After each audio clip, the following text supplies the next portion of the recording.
Dobar dan. Danas vam želim ispričati jednu krajnje čudnu priču. Ovo je nekretnina na adresi Josipa Predavca 60. Nekada se ova lokacija zvala ulica Braće Domitar 60. To je bilo 87. do 96. godine. Ova nekretnina je trenutno pod ovrhom. Ovršuje je Hrvatska banka za obnovu i razvitak na temelju sporazuma koji je potpisao Hrvatski fond za razvoj i punomoćnik trgovačkog društva Parkant koji nije bio ovlašten za potpisivanje takvoga sporazuma. Ako idemo malo dalje, evo ovdje, znači moramo proći rampu i izaći tu.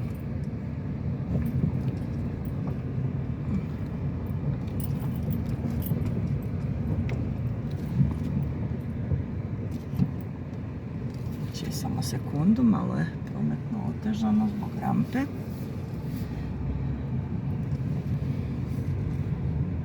Znači mora se proći nekakvih 500 metara cestom Josipa Predavca, kako vidite puno dalje.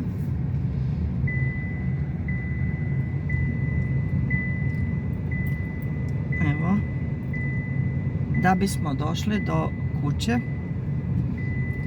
samo trenutak da se zaustavim, kuće koja je na adresi Josipa Predavca 30.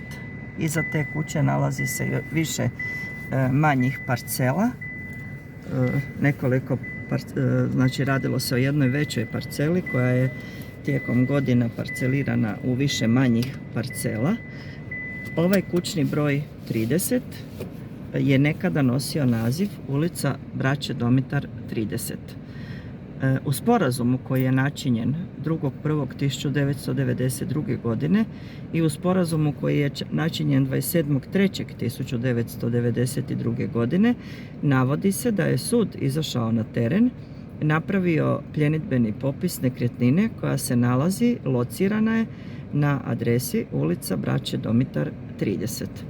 Kako je Hrvatska banka za obnovu i razvitak zaključila da je nekretnina na adresi ulice Braće Domitar 30 i ulice Braće Domitar 60 ista i da se upravo na nekretnini ulica Josipa Predavca 60, koja je nekad bila ulica Braće Domitar 60, treba provoditi ovrha, a ne na nekretnini na kojoj je izvršen pljenidbeni popis, a to je na adresi ulice Braće Domitar 30. Enigma je koju niti jedan od sudaca, niti jedan od nadležnih tijela ne želi vidjeti, iako se na to neprekidno ukazuje. Imaju neka svoja interna pravila kojih se drže i tvrde da su to sve laži, da HBOR uvijek radi zakonito, da radi sve po propisima, jer mu sud daje za pravo, jer je on jača stranka u postupku. A sad vi meni recite kakvu sličnost ima ova nekretnina i nekretnina koja je predmet ovrhe i kakvu zajedništvo ima. Hvala lijepa. Doviđenja.